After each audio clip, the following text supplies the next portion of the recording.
Fala galera, boa tarde. Aqui quem fala é Bruno Correia, de novo, aqui mais um episódio do nosso podcast Café com a Vegas. Passamos um tempo aí sem gravar, estamos no meio dessa quarentena, mas agora a gente voltou e a gente não voltou fraco, a gente voltou com um baita de um convidado aí que tem, com certeza, é o piloto que eu conheço que tem mais história para contar. Pode ser o que não tem mais hora voada, mas com certeza é o que tem mais história para contar, ou pelo menos a mais interessante de todas. Copiloto do Varig 254, Nilson Zilli. Ô Bruno, muito obrigado pelo convite. Uma boa tarde a todos que estão nos ouvindo. E vamos aqui, juntos, bater um bom papo, sabe? Acredito eu que a gente vai falar sobre CRM, sobre cabine, Com sobre certeza. algumas experiências. E tô aí. E é um prazer. Se vocês quiserem, que eu tô aqui para responder. Eu acho que todo mundo aí conhece a história do Zilli, conhece a história aí do Varig 254. O Zilli já gravou aí com o Lito do Aviões e Músicas, já gravou pro Discovery Channel, né? O National Geographic, já gravou com o Aerocast, com o Gabriel Toledano, já tem muito conteúdo dele aí falando do acidente em si, do Varig 254.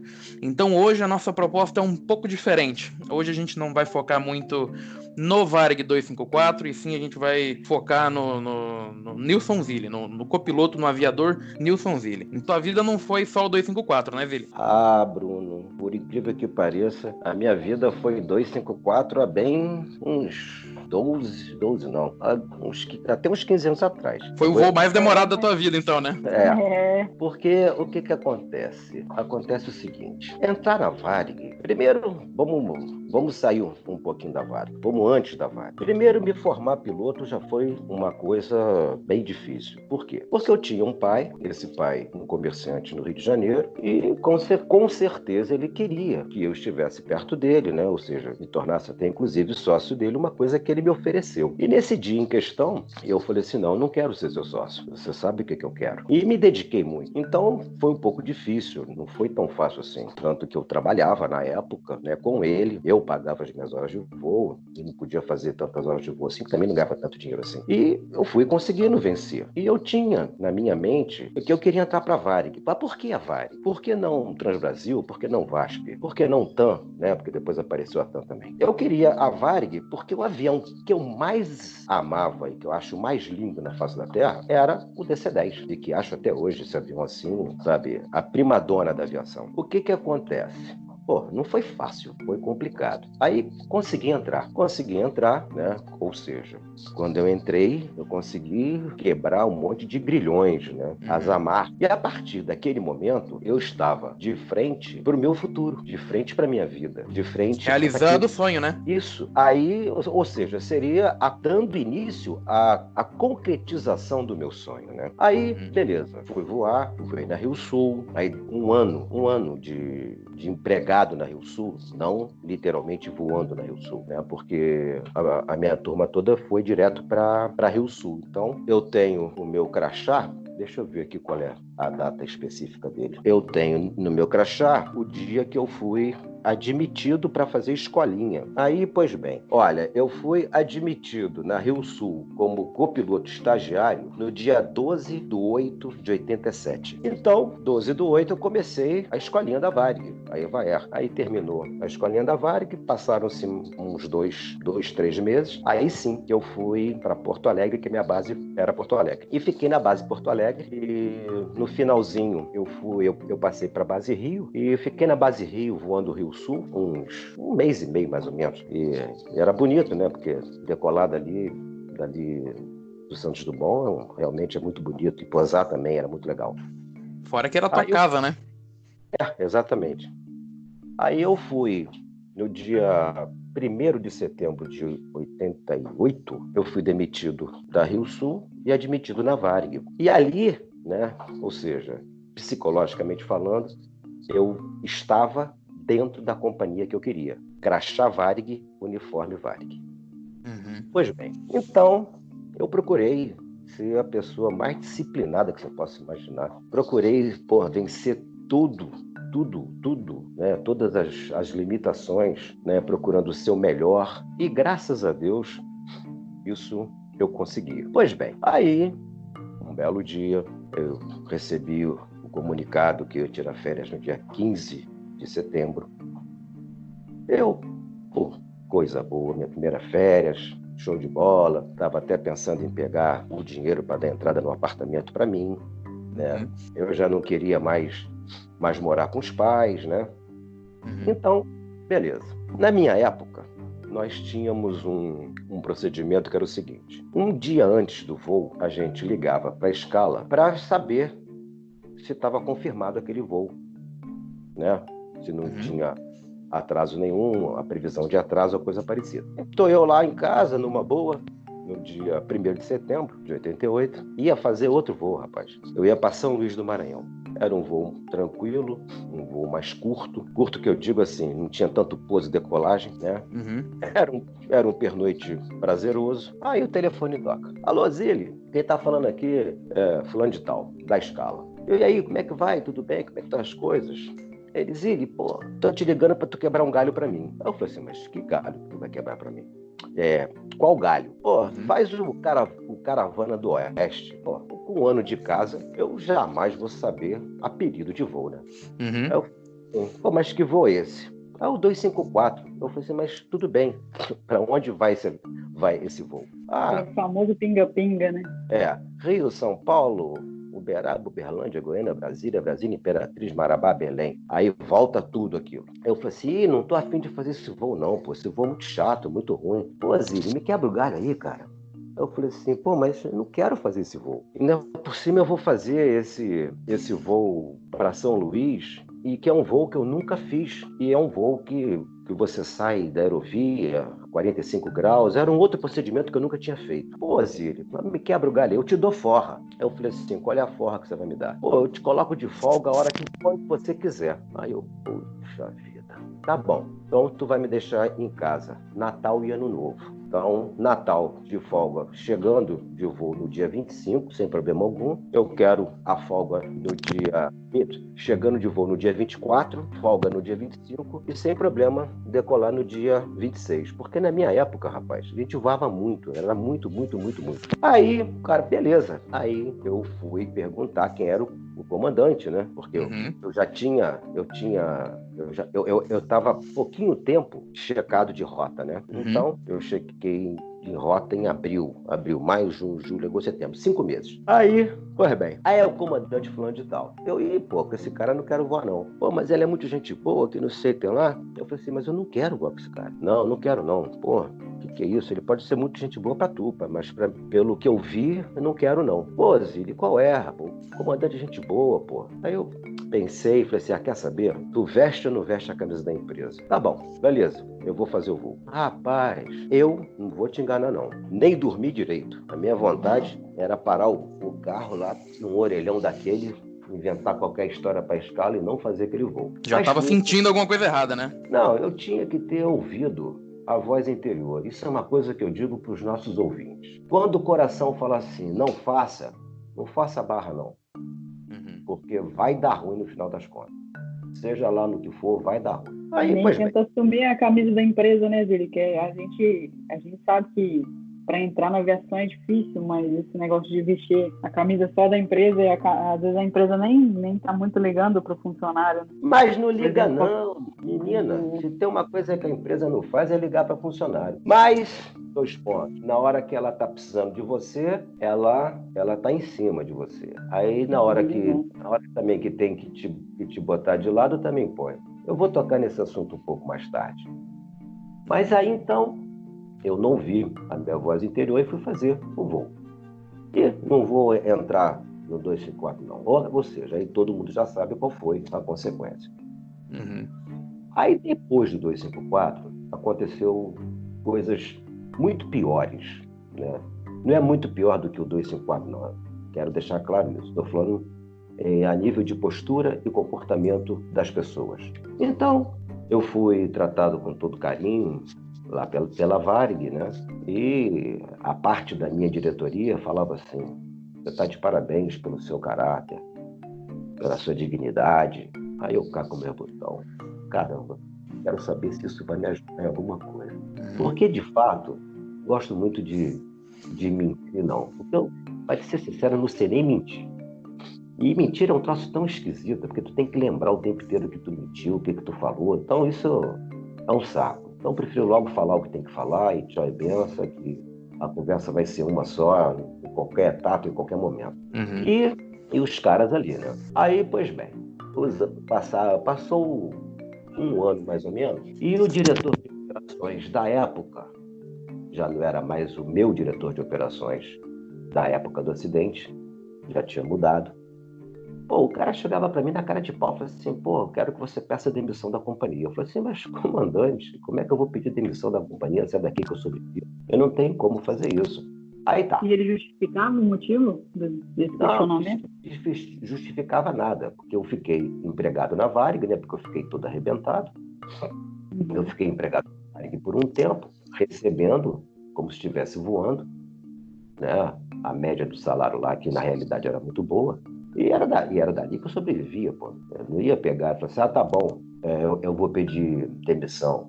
Aí, um belo dia, sou chamado para poder me avistar com o psicólogo-chefe da Varig. Aí chego eu lá, no Santos Dumont, eu ainda todo lascado, ainda braço na tipóia, a minha perna ainda estava quase boa. Isso já tinha passado mais ou menos quanto tempo do acidente? Mais ou menos um ano. Uhum. Aí o cara vira para mim e fala assim, senhor Sidney, por que o senhor não interpelou o comando? Eu falei assim, doutor, eu interpelar o comando? Eu não estou lhe entendendo. Não, porque o senhor sabia que estava errado, então era obrigação do senhor interpelar o comando. Eu falei assim, olha, eu sabia que estava errado, assim como ele também sabia. A partir que a gente decola de A e vai para B e não encontra B, tem alguma coisa errada, né? Uhum. Agora, é possível que ele não sabia disso também, óbvio que ele sabia. Não, mas o senhor tinha que ter feito isso. Eu falei assim, olha, doutor, não existe em lugar nenhum escrito que eu tenho que fazer isso. O senhor sabe qual é o procedimento de um copiloto no óbito do comandante a bordo? Claro que sei. Eu falei assim, então, o que o senhor está me perguntando, está afirmando que eu deveria fazer, é basicamente impossível. Aí ele vira para mim e fala assim, não, porque eu estava dentro de um bandeirante e quem estava pilotando fez uma coisa errada e eu interpelei. Aí, opa, quer dizer que o senhor era militar e a sua patente era maior do que a dele. É lógico. Hierarquia jamais será quebrada, né, nesses casos, principalmente antigamente. Era muito difícil de quebrar a hierarquia. Exatamente. Aí ele falou assim, é isso mesmo. Eu falei assim, pois é, doutor, porque se a sua patente fosse inferior à de quem estava pilotando, o senhor ia tomar voz de prisão dentro do avião. E não ia acontecer nada, e não ia resolver nada se o senhor ter interpelado, que o senhor não ia interpelar, ia tomar voz de prisão. Aí conversa vai, meu braço começou a doer, minha cabeça começou a doer por causa da fissura craniana, né, que estava, foi muito forte. Uhum. Aí eu falei assim, doutor, vamos fazer o seguinte, eu já estou aqui conversando com o senhor para mais de 2 horas, a gente não chega num denominador comum nunca, e eu quero que o senhor me traga quatro documentos.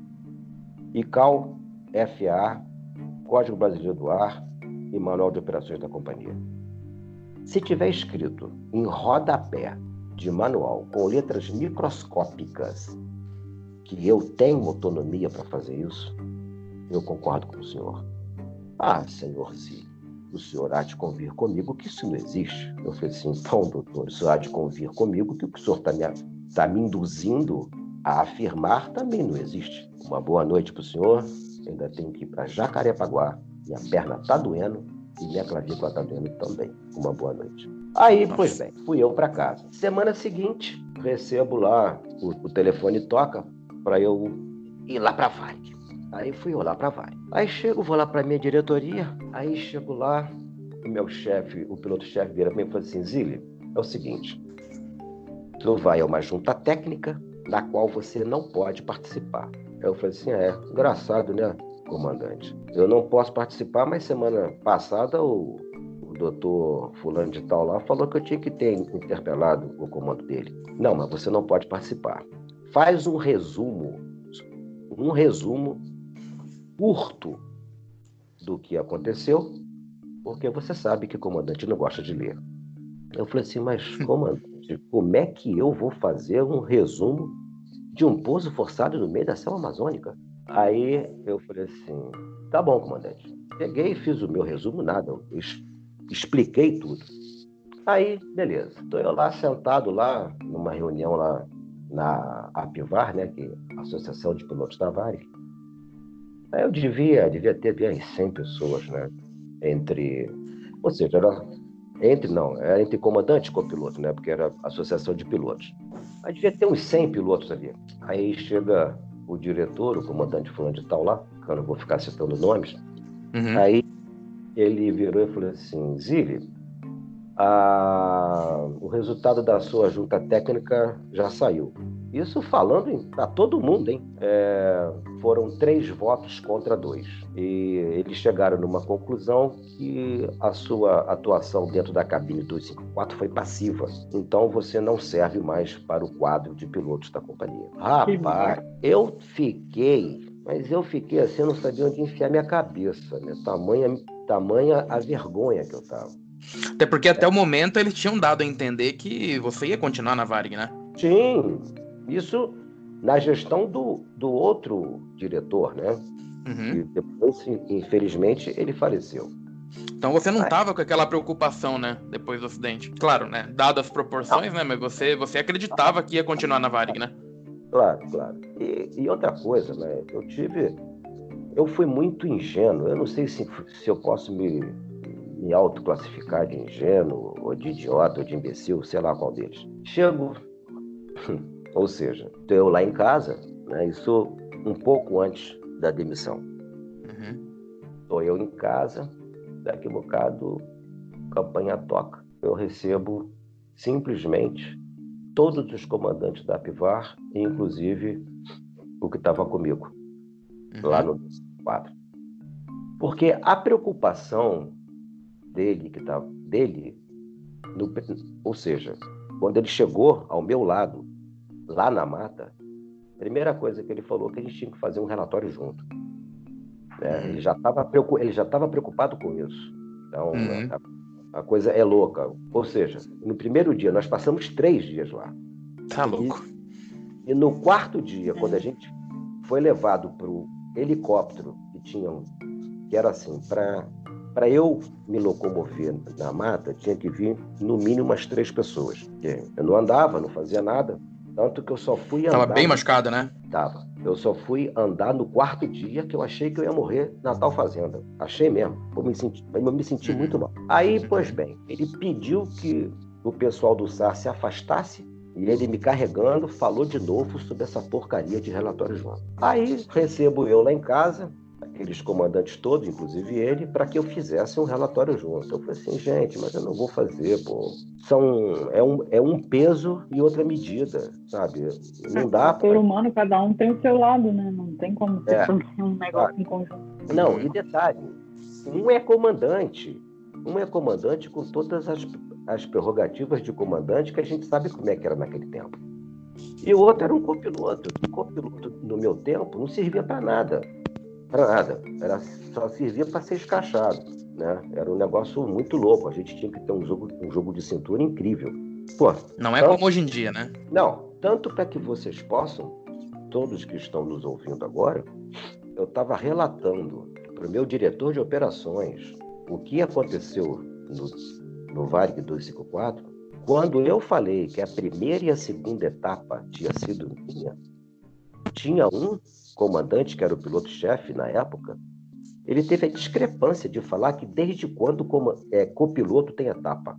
Aí eu peguei, olhei para minha direita, para a cara dele, voltei para falar com o meu diretor de operações e falei assim, comandante, é por causa desse comportamento, desse pensamento que aconteceu o acidente. E se não fosse esse comportamento aí, essa concepção, a coisa teria sido diferente. Agora, eu admiro muito esse senhor, porque ele já nasceu 4 faixas. Ele antes de falar mamãe, ele já falou Varig. E antes dele saber andar, ele já sabia pilotar avião. Ele não foi copiloto dia nenhum, hora nenhuma. Se esse senhor continuar aqui dentro da sala, eu calo a minha boca agora e a gente marca um outro dia. Aí ele pediu pro cara sair, o cara pegou e saiu. Aí, pois bem, voltando lá em casa.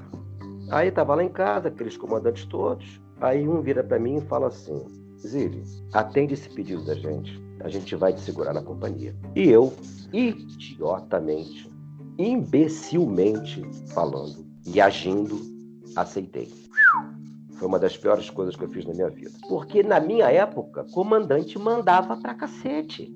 Na minha época, uma palavra do comandante te botava em cima ou te botava embaixo. Era Na assim. época não existia nenhuma estabilidade pós-acidente, não é? Porque você mesmo falou que mesmo depois de um ano as consequências ainda eram graves, né? Você tinha problemas na perna, teve problema no crânio. E a empresa, mesmo considerando isso, não levou nada em consideração. Não levou nada, menina. É isso.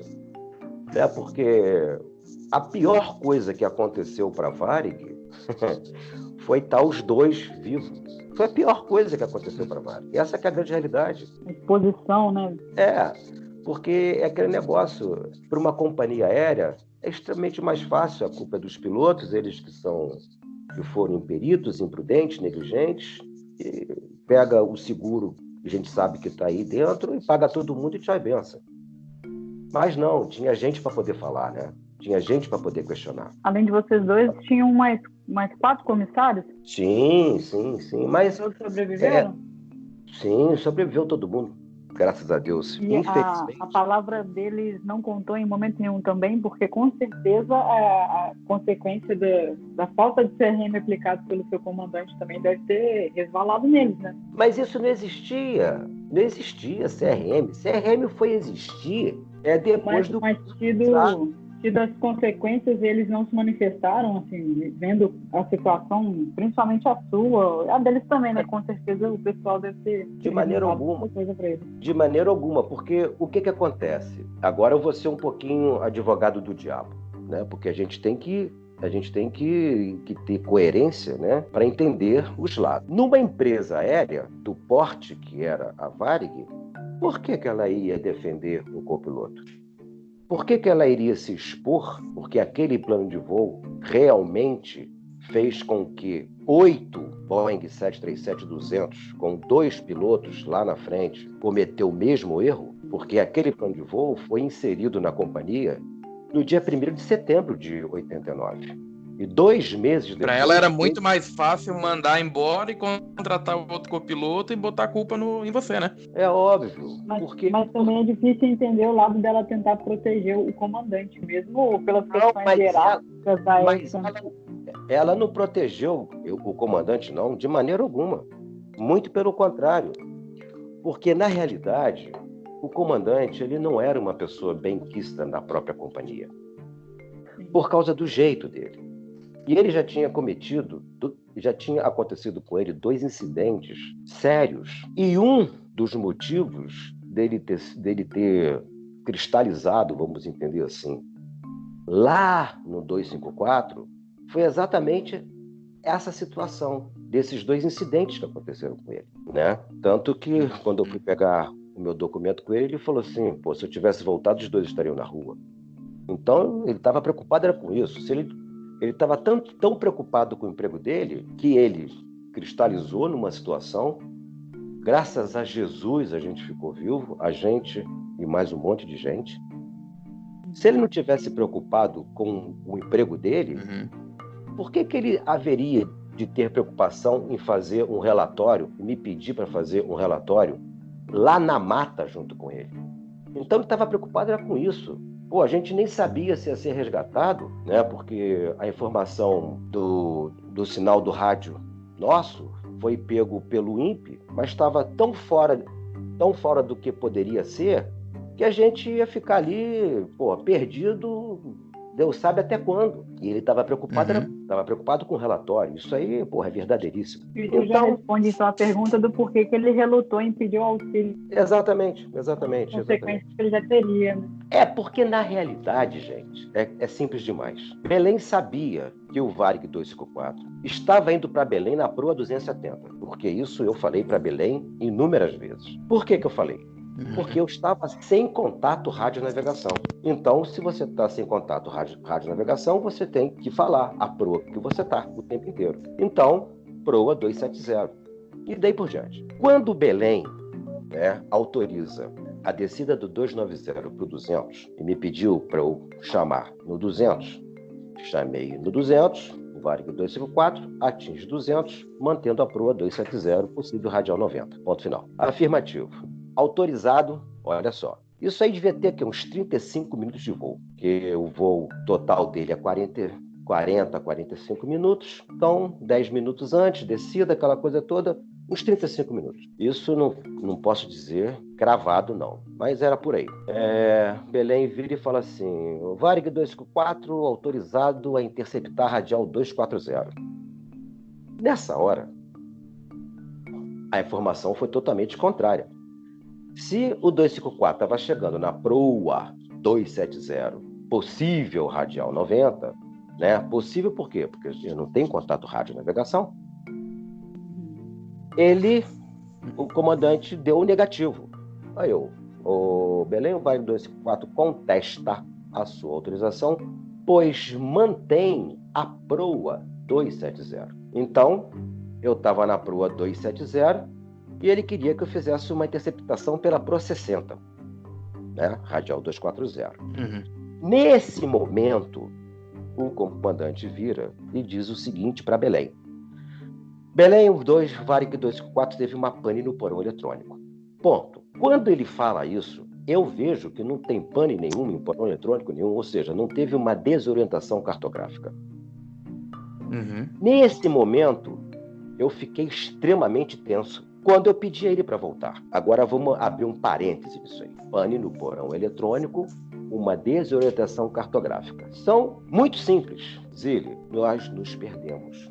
Isso, tô abrindo parênteses, tá bom? Não foi isso que aconteceu. Só tinha um jeito da gente se perder. Proa errada. Não teria outro jeito. A nossa autonomia na época, porque antigamente a gente voava com bastante autonomia. Poxa, era um voo de 45 minutos, a nossa autonomia era 3 horas e 10. Então... O voo também era curto, né?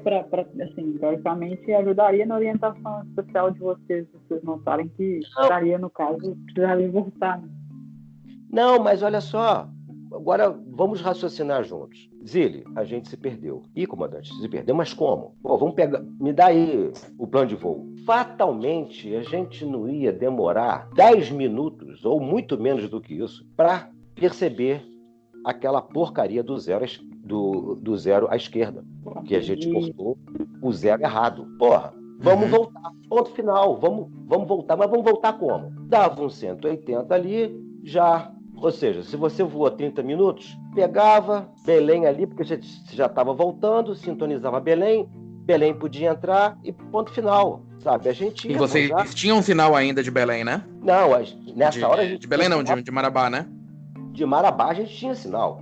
Então a gente podia voltar, né? Voltar proa inversa, né? Proa 90, voava um pedacinho, né? Já jogava Belém, que já estava lá sintonizado, de repente entrava Belém, pronto. A gente ia posar, com certeza íamos ter que fazer um relatório igual os que os outros fizeram, mostrando para a diretoria que aquela porcaria daquele plano de voo te induzia ao erro, tanto que te induzia tanto ao erro, e isso que eu vou falar para vocês, eu sempre falei, mas hoje eu falo com muito mais propriedade, porque o ano passado eu estava fazendo uma palestra aqui na base aérea de Natal, o pessoal do DSEA, e eu falei exatamente o que eu vou falar agora para vocês, e o controlador que fez isso estava presente na palestra. E ele me confirmou isso. Eu achei bem legal. Aí, vamos lá. A Varig tinha um voo que era Belém-Macapá-Caiena. Macapá-Caiena é proa norte, fora de aerovia. Naquele plano de voo maravilhoso de 4 dígitos, aparecia como, lá no rumo magnético, 0, 0, meia dúzia, 0. Os caras pegaram, cortaram o 0 à esquerda. Normalmente, que isso já é até automático, 0 à esquerda não tem valor. Sintonizaram lá, sintonizaram.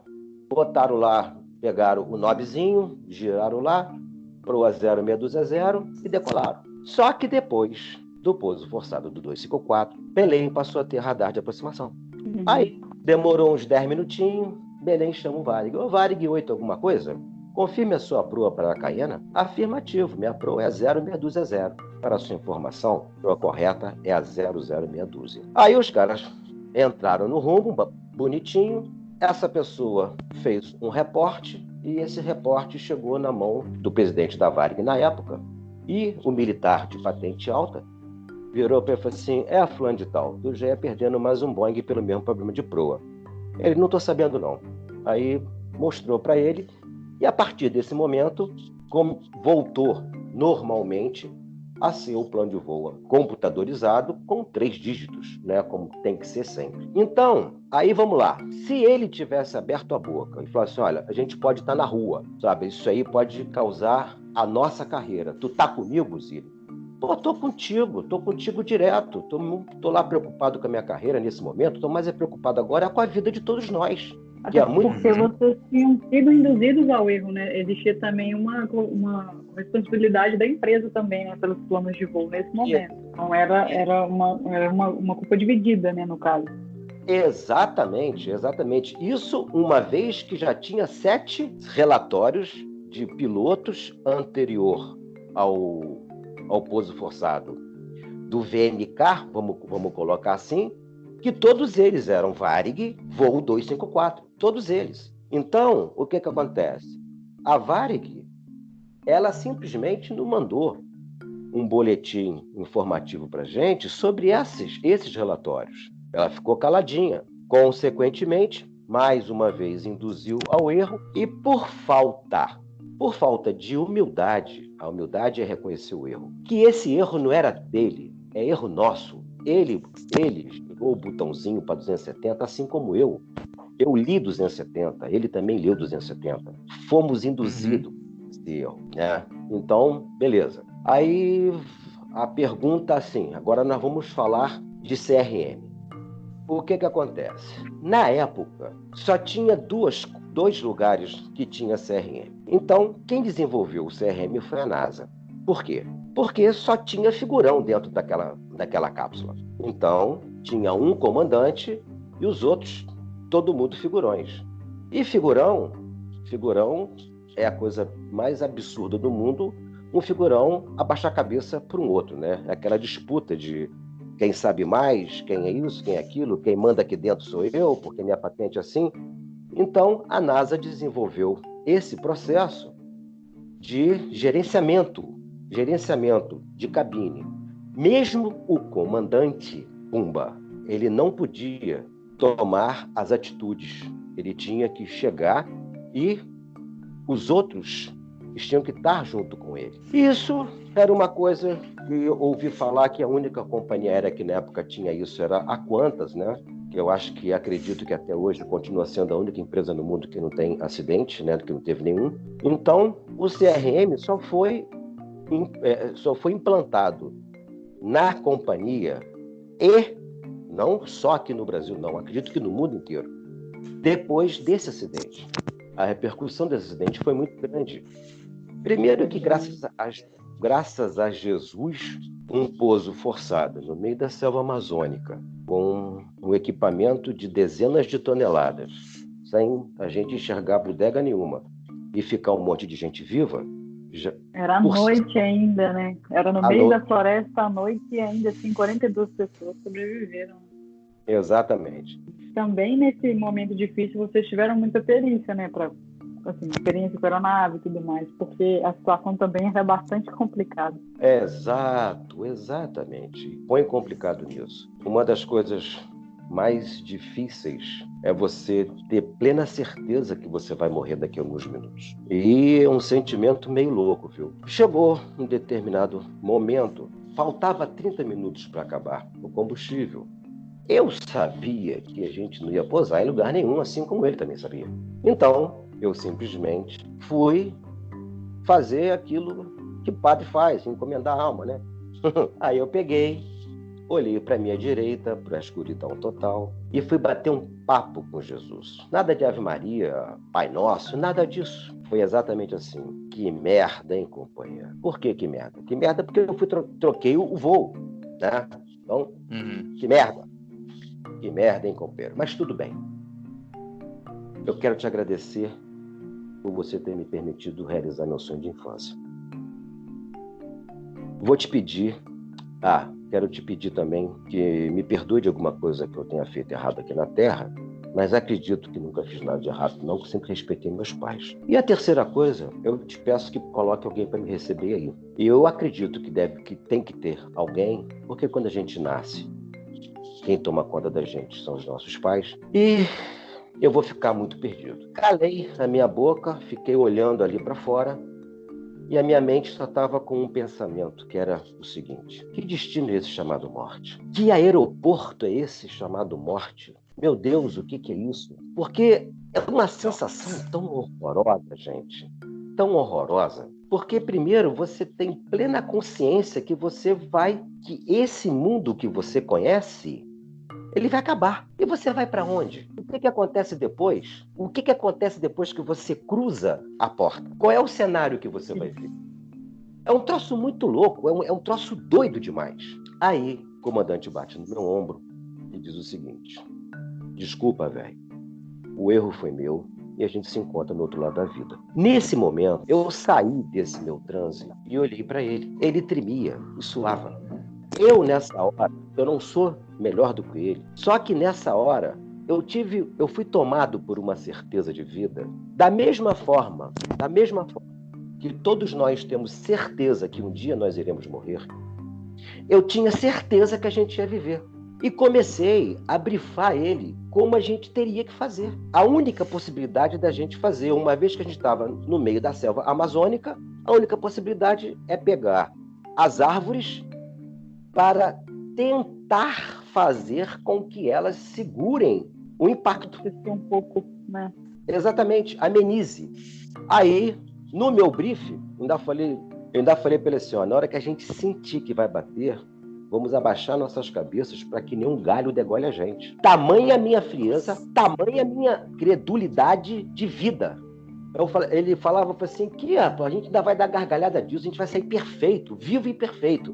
Olha só, eu estava altamente pretensioso, vivo e perfeito. Uhum. Então, antes de acabar totalmente o combustível, sim. Aí quando eu falo esse negócio da árvore degolar a gente, ele fala assim, não, mas é impossível uma árvore arrebentar essa fuselagem. Eu falei um baita de um palavrão que não vou falar agora, né? Aí eu falei assim, compadre, você escutou o que eu falei? Eu escutei. Eu falei assim, então vamos fazer dessa forma. Então, um pouquinho antes de acabar o combustível, alguns minutos antes de acabar, um comandante estava posado numa cidade, acho que foi em Santarém. Aí virou, ô Garcês, o que aconteceu? E o Garcês não falava, e o Garcês já sabia o que era, e não falava. Então, esse também foi uma das coisas erradíssimas, porque foram 3 dias de sobrevivência na selva. Uma vez, se o povo soubesse o que tinha acontecido, provavelmente, naquela noite ou na manhã do dia seguinte, o pessoal do SAR estaria lá. Exatamente. Era o Varg 266, né, que foi a última interceptação ocorrida antes da queda. Aí ele virou e falou assim, não, que nós tivemos um erro disso, um erro daquilo. Mas ele não falava, ele não falou. Agora nós vamos nos preparar para o pouso forçado, e se não der certo, estaremos orando por vocês. Aí eu falei assim, orando por vocês é o pi.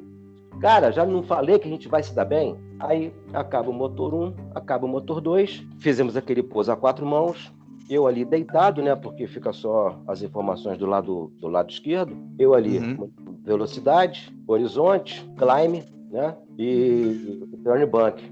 E o HSI, né, eu falo horizonte, mas é o HSI. Aí, acabou um, acabou o outro, stick shake. Aí eu, abaixa o nariz, vai estourar esse avião, abaixa o nariz. Ele, ali cristalizado, eu pegava e empurrava o manche e toma de velocidade. Eu puxo o nariz, cara, olha a velocidade.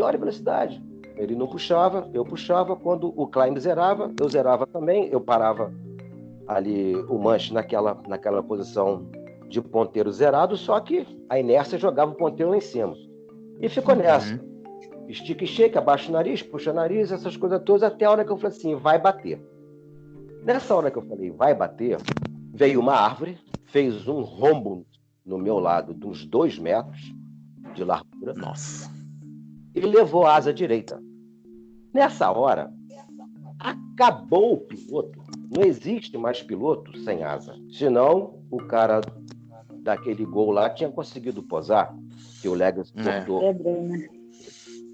Então, e acabou o piloto. Levou a asa direita, o avião entrou em curva para a direita. E Jesus, na sua grande benevolência, me coloca uma outra árvore de tamanho porte, creio eu, que levou a asa esquerda, acertou o charuto.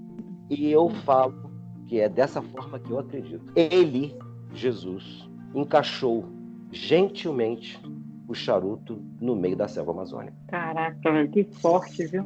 Nossa, eu tô arrepiado aqui, velho. Tendo, infelizmente, apenas um óbito. Essa pessoa estava em pé no corredor. Eu desmaiei. No momento que vocês triparam com o pessoal da cabine de passageiros e que ele se relutou, teve algum procedimento padrão? As comissárias repassaram alguma coisa para eles? Como é que era? Dava para saber como é que estava? Não. Inclusive, isso aí é uma passagem. Não isso que você está falando. Teve um determinado momento que ele chama a chefe de equipe e fala para a chefe de equipe que de fato ia acontecer. O olhar dela para mim, até hoje, na minha mente. Ela olhou dentro dos meus olhos, eu olhei dentro dos olhos dela e acenei a cabeça como positivo. Ela fez o speech como deve ter feito e vou ser bem sincero, eu não faço a mínima ideia do que estava acontecendo ali para trás, porque a minha única ideia era o que eu tinha que fazer ali na frente. Então, ali na frente era o que estava, a única coisa que estava na minha cabeça. Total, né? Essa pessoa, eu desmaiei quando eu acordei, primeira coisa que eu vejo, um galho quase na minha cara. Olhei para o lado, ele já não estava mais sentado na cadeira e tinha uma pessoa que, infelizmente, estava sem vida do meu lado. Tanto que ele disse para uma passageira que eu estava morto. Ele nem sequer viu lá. Checar. Exatamente. Eu estava respirando ou coisa parecida. Tanto que essa passageira, que é uma pessoa que eu amo de paixão, foi ela que me tirou da cabine. Pelo rasgo que fez, viu? Ela me tirou da cabine pelo rasgo do meu lado. Ela, pessoa que eu tenho uma baita de uma admiração. E aí, então, a coisa aconteceu assim. E os óbitos vieram a ocorrer porque as cadeiras se soltaram. Aí, vamos lá. Vamos falar agora de cadeira. Como a gente é obrigado, a Índia sabe disso, que a gente é obrigado a ter tudo do avião, então a gente tem que estudar de fato o avião, porque se a gente estudar o avião, a gente vai saber falar para o pessoal da manutenção o que de fato está acontecendo, né? Ou seja, dentro do que a gente percebe em voo. Então, numa seção lá do manual, falava sobre a fixação das cadeiras. O Boeing 737-200 suportava 9G de desaceleração com um peso padrão. Então, vamos lá, deixa eu pegar aqui a máquina de calcular aqui. Peraí. 75 multiplicado por 9. Então, nós temos um peso de 670 quilos, uma desaceleração de 9G, a cadeira ficava presa. Bom, o 200, se não me engano, era 109, acho que era 109 ou 110 assentos. Nós tínhamos 48 ocupados. Por que saíram-se todas as cadeiras? Só ficaram presas as últimas, aquelas lá grudadas no banheiro da cauda. Aí eu comecei a questionar isso na própria Varig. Porque, vamos lá, o relatório final, se não me falha a minha memória, eles chegaram a uma conclusão que a desaceleração foi de 15G. Beleza. Então, justifica que as cadeiras ocupadas se soltassem. Agora. Somente as ocupadas, né? Por conta do peso, levando em consideração o peso, né? Exatamente. Porque cadeira vazia, sem peso nenhum, ela tem que ser mais do que 9G mole. Com certeza. E hoje em dia, a fixação da cadeira do Boeing é simplesmente 28G. Hoje pode ter o pouso forçado que for, que não sai cadeira nenhuma. Então, infelizmente, as pessoas vieram a óbito por causa dos 3 dias que ficamos lá e porque as cadeiras se amontoaram tudo na frente. Pelo período também que vocês ficaram, é bastante tempo, 3 dias, até encontrarem vocês, foi bastante tempo. Exato. Zili, depois do acidente, como é que foi a sua saída oficial da Varig? O meu diretor, o meu piloto-chefe virou para mim e falou assim: Zílio, olha, você vai ser demitido, mas isso é uma questão apenas pro forma. Daqui a 2 anos você volta e você vai voltar para a companhia. Só que esse acidente ainda está muito inflamado e a gente, pelo bem da companhia, a gente não pode te manter aqui dentro. Mas daqui a 2 anos a poeira vai abaixar e você tá de volta. Olha que ridículo que eu sou. Quanto tempo que você pode botar uma companhia na Justiça do Trabalho depois que você é demitido? 2 anos. E eu fiquei 2 anos esperando que aquilo acontecesse, com uma baita de uma esperança, acreditando que isso ia acontecer. Pois bem, isso não aconteceu. Aí eu entrei numa depressão, mas eu dei uma depressão assim profundíssima. E agora?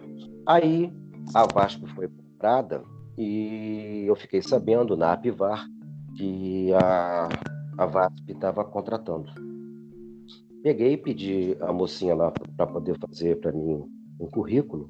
Isso na própria sexta-feira mesmo. Comprei uma passagem do Eletra e fui para São Paulo. Entreguei o meu currículo na sexta-feira, voltei e no sábado o telefone toca. Era o comandante de operações da VASP, me perguntando se eu tinha condições de começar o curso, o Ground School do 300 na segunda-feira. Minha gente, eu quase bati com a cabeça no teto de tamanha alegria.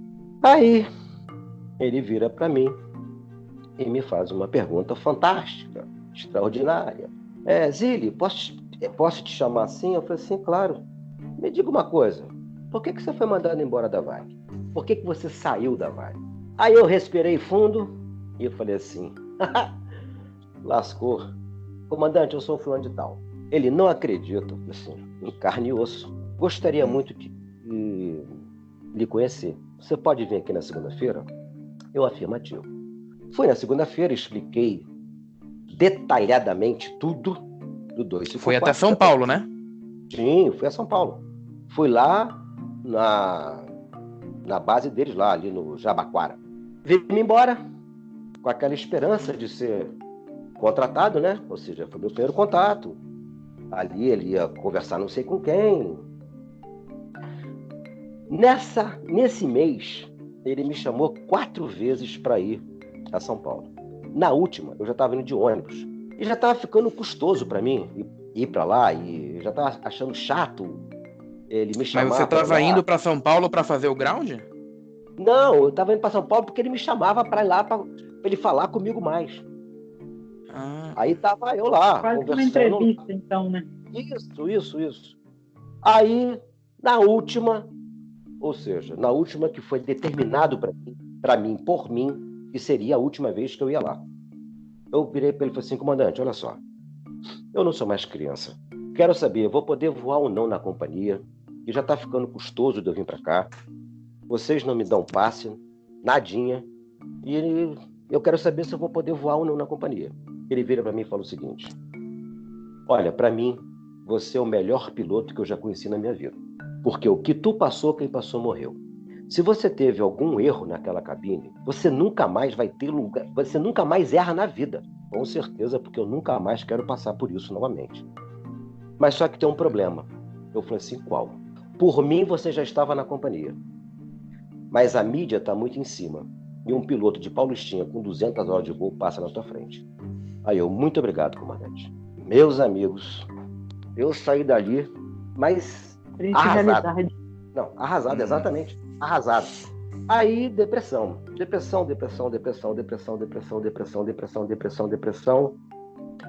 Sabe, só queria saber de não fazer nada. E toma de depressão.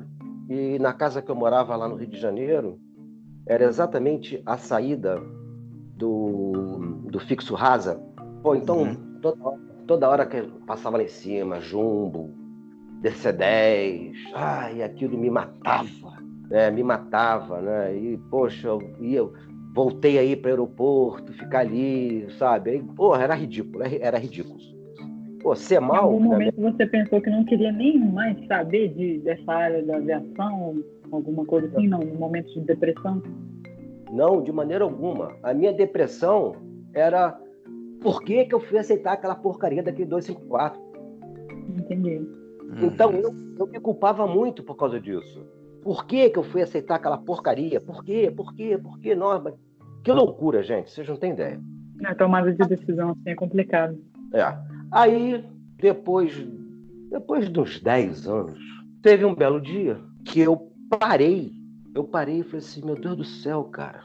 Tu tá vivendo 1989 até hoje, cara. Olha a tua vida. Olha que merda que tá a tua vida, cara. Olha pra trás. Veja a merda que tá na tua vida. Porque Cazuza é fantástico, né?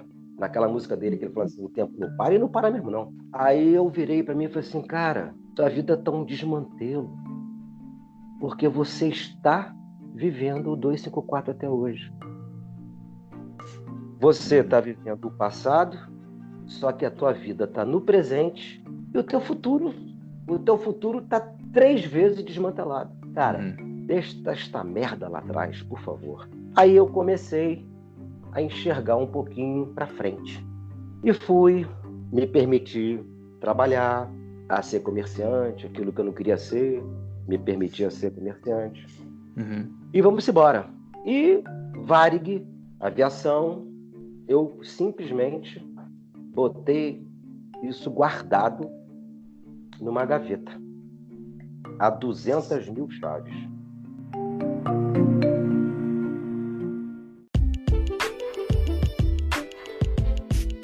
Zilli. Oi.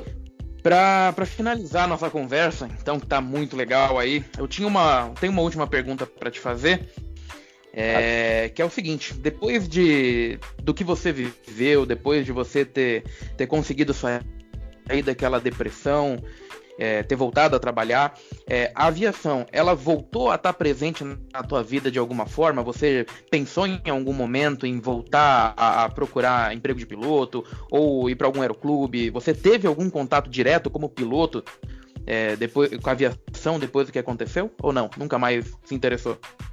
Graças ao meu bom Jesus, com certeza estou voando. Eu estou piloto de aviões. Só que tem uma vírgula nisso. Tem uma vírgula.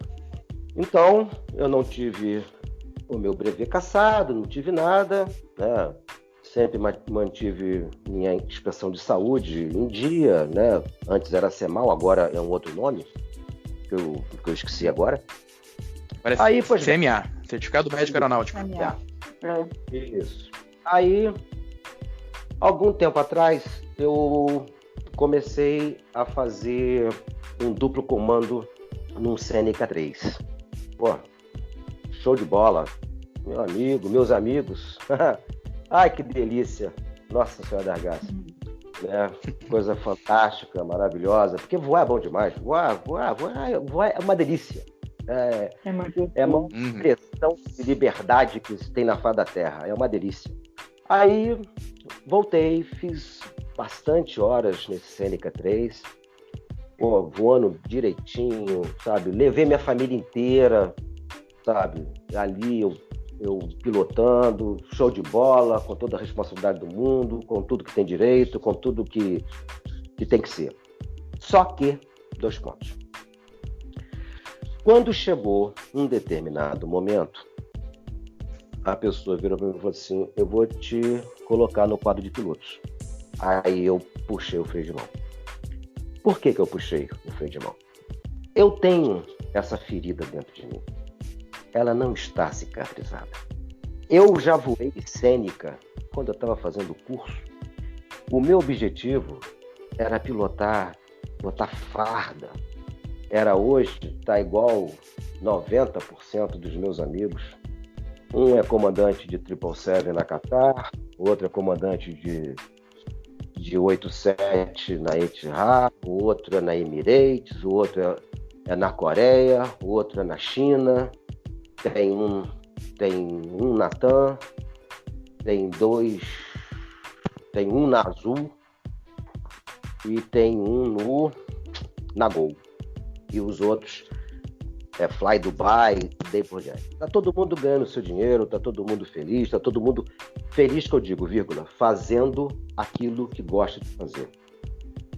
Porque não existe coisa mais maravilhosa na face da Terra do que as pessoas pagarem para você fazer o que você mais gosta. Isso não é trabalho, é parque de diversões. Tu sai de casa com um monte de problema. Quando tu botou a farda, tu tá em casa com um monte de problema. Quando tu botou a farda, já vai começando a acabar problema. Tu chega no aeroporto, os problemas já estão... 80% já está tudo longe. Quando tu senta dentro do avião, acabou. Quando tu sobe a escada, acabou o problema. É impressionante. Eles só vão retornar na hora que tu põe o pé no chão de novo. Então é muito prazeroso, é muito gostoso, sabe? A arte de voar é muito boa. Aí, será que eu ia querer viver novamente aquela montoeira de coisa, né? Porque, na realidade, eu sou conhecido como o copiloto do 254. Essa é a realidade. E é uma realidade que eu não posso e nem tenho como apagá-la. E eu não vou, de maneira alguma, criar expectativas e esperanças dentro de mim. Se ali na frente pode dar errado, eu vou me lascar totalmente. Então, como graças ao meu bom Jesus, eu tenho uma outra atividade profissional que me dá uma certa tranquilidade. E na época, meu filho estava pequeno, eu não queria sair de perto, porque eu sei que a vida de piloto você não acompanha a evolução do seu filho. E eu já estava num outro tipo de comércio, que estava sendo muito legal. Aí eu botei na balança. Você quer ser um piloto executivo? É isso que você quer para você, Zílio? Tem certeza? Ou você quer estar sentado dentro de um Boeing? Não foi para isso que você se preparou? Foi. Você vai ser feliz aqui? Não seria feliz. Eu iria, toda hora, ia ficar enfiando o meu dedo nessa ferida. Então, eu preferi não querer mais. Continuei voando? Claro. Voo até hoje? Claro. Mas hoje, eu pratico um esporte que eu voo, é uma delícia, né? Até interessante, no nosso grupo tem um comandante de 737, né? Que, tá apaixonado. Então hoje eu vou de paramotor. Então eu tenho a minha vela, o meu motor. Então aqui da beira da praia a gente pega, se reúne, decola, curto esse visual maravilhoso aqui das praias de João Pessoa, sabe? É muito bom. Quando eu estou estressado eu pego, ponho meu motorzinho nas costas, a minha vela, me coloco no ar, voo, faço meu voozinho de 1 hora, 30 minutos, 40, curto aquele visual todo, me reenergizo e tô feliz da vida. Então, eu vou. Paramotor é muito seguro, porque, afinal de contas, Jesus já me quebrou o galho numa vez, né? A segunda fica meio difícil pra ele. Compadre, eu já te quebrei o galho uma vez. Pô. Agora é por tua conta, né? Não tá dando bobeira com troço perigoso, não. Então, é muito seguro, é muito gostoso. E eu me sinto feliz. Hoje eu me sinto realizado, sabe? Porque a asa fixa, até hoje, me machuca um pouquinho. Por quê? Porque eu poderia ser, vamos falar de passado, o passado que eu visualizava para o futuro, vamos entender assim. Então eu hoje poderia ser um comandante, como um dos nossos amigos comandante, está brincando de paramotor. Poderia ser um comandante, seja lá de que bicho for, e quando eu tivesse de folga aqui no Brasil, eu poderia ir no Aeroclube e mandar brasa. Como eu faço parte do Aeroclube daqui de João Pessoa. Inclusive fui convidado para dar aula para piloto privado. Então, esse mundo, eu nunca saí dele. Eu saí dele sim. Eu deixei ele guardado a 10 mil chaves sim. Na época da depressão maluca. Porque aí não ia dar certo nunca. Mas agora não. Agora, vamos botar assim, agora é alegria. Isso que é importante. Maravilha, Zilli. Pô, primeiramente, muito obrigado por ter aceitado o nosso convite. Você tem um livro também, né? Onde você conta mais detalhadamente a história do 254, né? Eu conto. É um livro gostoso, né? Eu conto o que aconteceu dentro da cabine do 254, o ponto que eu cheguei lá e depois, né? E como é que faz pro pessoal ele adquirir o livro com você? Olha, tem duas maneiras, né? A primeira é entrar em contato comigo pelo meu WhatsApp, 83996204607, ou pelo Instagram, que é Nilson Zilli. Aí é só entrar em contato comigo que a gente pega e manda o livro com uma pequena dedicatória e é isso aí. E eu recomendo aí para todo mundo que estiver ouvindo esse livro. Eu tenho esse livro, inclusive com uma dedicatória. Comprei no site do nosso amigo aí, o Gabriel Toledano, do Aerocast. E é um livro muito bom. É um livro que a leitura ela flui muito rápido, não é um livro maçante, não é um livro enorme. Você vai conseguir entender os detalhes ali, os pequenos detalhes do que aconteceu desde o momento ali que você explica um pouco sobre a sua formação de piloto até um pouco depois ali do 254, né? E recomendo aí aos nossos ouvintes que comprem o livro, que vocês leiam, vocês vão gostar, ainda mais nessa época de quarentena aí, exercitar a leitura. Eu acho que é uma das melhores coisas para você passar o tempo de uma forma com mais qualidade, né? Do que só ficar ali em rede social, né? Então, entre em contato com o Zilli, tanto pelo Instagram quanto pelo WhatsApp dele. E Zilli, mais uma vez, muito obrigado por ter aceitado o nosso convite. Você, com certeza, ajudou muita gente a melhorar a aviação, né? Claro, foi meio que às suas custas, mas no meio geral, ali no âmbito geral, numa visão geral, você ajudou a melhorar a aviação, com certeza. E espero que você nunca deixe de voar, nunca deixe de ser essa pessoa carismática, simpática que você é. E espero que a gente possa se ver mais uma vez. Olha, com certeza a gente vai se ver. Agradeço pelas suas palavras, agradeço pelo carinho. Agradeço a todos que me ouviram. Desejo a todos vocês muita paz, muito amor, muita luz, muita saúde e muita alegria. E vamos ser felizes. A vida é um presente de Deus e a gente tem que pegar esse presente e ser muito alegre. E muito obrigado de fato a todos. Obrigado, Bruno. Obrigado, Índia. Duplamente obrigado por ser mecânica e por estar aqui me ouvindo. Muito obrigado, Bruno. Muito obrigado mesmo. Que todos vocês se cuidem e que sejam muito felizes. Um forte abraço a todos.